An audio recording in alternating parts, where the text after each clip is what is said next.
Assalamualaikum warahmatullahi wabarakatuh. Halo semuanya, perkenalkan nama saya Lashneta Fasyaula dengan NIM 12440600100, yang dimana pada video kali ini saya akan menjelaskan mengenai pengertian dan juga contoh mengenai 25 teori komunikasi. Nah, teori yang pertama merupakan teori interaksi simbolik. Nah, teori ini menyatakan bahwa makna ini terbentuk melalui proses interaksi sosial dengan menggunakan simbol, terutama juga dengan bahasa. Nah, individu ini biasanya bertindak berdasarkan makna yang mereka berikan terhadap sesuatu, dan makna tersebut dapat berubah melalui proses interpretasi. Nah, contohnya itu ada kata guru dipahami sebagai orang yang mengajar karena biasanya makna itu disepakati dalam masyarakat. Selain itu juga ketika seseorang menganggukkan kepala ketika sedang berinteraksi ataupun berkomunikasi dengan orang yang menandakan bahwa ia setuju ataupun mengerti dengan apa yang dikatakan. Lalu yang teori kedua itu ada teori penetrasi sosial. Nah, teori ini menjelaskan bahwa hubungan interpersonal ini berkembang secara bertahap dari tingkat komunikasi yang dangkal menuju tingkat komunikasi yang lebih dalam ataupun intim melalui proses keterbukaan diri. Nah, contohnya itu ketika komunikasi ini awalnya bersifat umum dan seperti kedua orang yang sedang asing dan tidak kenal siapapun, lalu mereka ini berkembang menjadi lebih pribadi karena ada suatu keterbukaan. Lalu yang ketiga merupakan teori pertukaran sosial.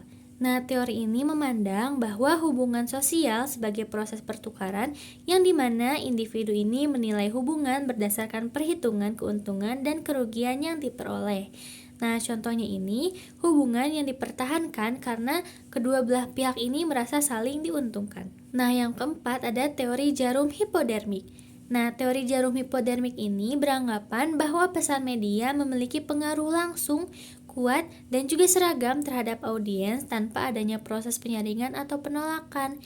Contohnya, audiens menerima pesan media dan langsung mempercayainya. Jadi, peran media ini sangat berpengaruh, sangat langsung dipercaya oleh para audiens. Lalu yang kelima ada teori uses and gratification. Nah, teori ini menekankan bahwa audiens bersifat aktif dan secara sadar memilih media untuk memenuhi kebutuhan dan kepuasan tertentu. Contohnya, media ini digunakan untuk mendapatkan informasi ataupun hiburan. Lalu, teori yang keenam merupakan teori agenda setting. Nah, teori ini menyatakan bahwa media ini memiliki kemampuan ataupun peran untuk menentukan isu apa saja yang dianggap penting oleh masyarakat melalui intensitas dan frekuensi pemberitaan. Nah, contohnya itu yaitu isu yang sering diberitakan media yang dianggap penting oleh publik. Lalu, teori yang ketujuh merupakan teori medium atau medium teori. Nah, teori ini menekankan bahwa karakteristik media ini lebih berpengaruh terhadap masyarakat dibandingkan isi pesan yang disampaikan. Nah, contohnya yaitu media digital yang membuat komunikasi menjadi lebih cepat dan singkat. Lalu yang kedelapan merupakan teori kultivasi. Nah, teori kultivasi ini menjelaskan bahwa paparan media dalam jangka panjang ini bisa membentuk persepsi dan pandangan individu terhadap realitas sosial.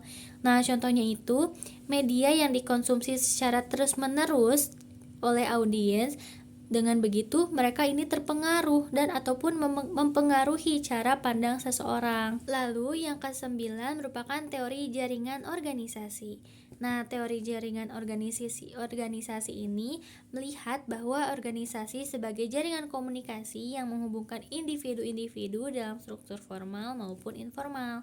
Nah, contohnya itu merupakan informasi organisasi yang menyebar melalui jalur komunikasi tertentu. Nah, teori yang ke-10 merupakan teori performa komunikasi. Teori ini memandang komunikasi sebagai tindakan yang ditampilkan atau dipentaskan oleh individu dalam konteks sosial tertentu. Contohnya itu merupakan cara berbicara yang disesuaikan dengan situasi dan peran sosial. Jadi, menyesuaikan gitu cara kita berbicara. Lalu, teori yang ke-11 merupakan teori social learning. Nah, teori social learning ini menyatakan bahwa perilaku manusia dipelajari melalui proses pengamatan, peniruan, dan penguatan dari lingkungan sosial. Nah, contohnya itu merupakan seseorang yang belajar untuk berperilaku dengan meniru orang lain. Nah, teori yang ke-12 merupakan teori Social Information Processing.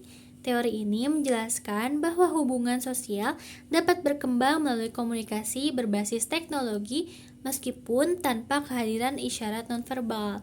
Contohnya, yaitu hubungan dapat terbangun melalui komunikasi daring. Nah, teori yang ke-13 merupakan teori strukturasi. Teori strukturasi ini menjelaskan hubungan timbal balik antara struktur sosial dan tindakan individu, yang dimana keduanya ini saling membentuk dan mempengaruhi satu sama lain. Contohnya itu yaitu ketika aturan sosial yang terbentuk dari kebiasaan yang dilakukan secara berulang-ulang kali. Yang ke-14 merupakan teori remediasi. Teori ini menyatakan bahwa media baru selalu membentuk dan memodifikasi media lama dalam cara penyampaian informasi. Contohnya itu ketika media baru mengadaptasi bentuk media yang sudah lama. Lalu yang ke-15 ada teori diffusion of innovation. Teori ini menjelaskan proses penyebaran ide, teknologi, ataupun inovasi baru dalam suatu sistem sosial melalui tahapan tertentu. Contohnya yaitu inovasi baru diadopsi secara bertahap oleh masyarakat. Nah, teori yang ke-16 merupakan teori agenda building. Teori ini menjelaskan bagaimana agenda media terbentuk melalui interaksi antara media, pemerintah, organisasi, dan juga kelompok kepentingan. Contohnya yaitu isu publik yang muncul melalui kerjasama berbagai pihak dengan media. Nah, teori ke-17 merupakan teori komunikasi transaksional. Nah, teori komunikasi transaksional ini memandang komunikasi sebagai proses dua arah yang berlangsung secara simultan, yang dimana pengirim dan penerima ini saling bertukar peran. Contohnya yaitu komunikasi yang melibatkan respons secara bersamaan. Teori yang ke-18 merupakan teori spiral keheningan. Teori ini menyatakan bahwa individu cenderung diam ketika merasa pendapatnya berbeda dari mayoritas karena takut akan dikucilkan. Contohnya yaitu pendapat minoritas jarang disampaikan di ruang publik. Lalu yang ke-19 merupakan teori framing. Teori framing ini menjelaskan bahwa cara media membingkai suatu peristiwa untuk mempengaruhi cara audiens dalam memahami ataupun menafsirkan informasi. Contohnya yaitu peristiwa yang sama bisa dipahami berbeda tergantung penyajiannya. Yang ke-20 merupakan teori konstruksi sosial atas realitas. Nah, teori ini menyatakan bahwa realitas sosial dibentuk melalui proses komunikasi dan interaksi sosial secara terus-menerus. Contohnya yaitu pemahaman sosial yang terbentuk melalui komunikasi yang berulang kali. Teori yang ke-21 merupakan teori komunikasi persuasif. Teori ini membahas proses komunikasi yang bertujuan untuk mempengaruhi sikap, pendapat, ataupun perilaku individu maupun kelompok.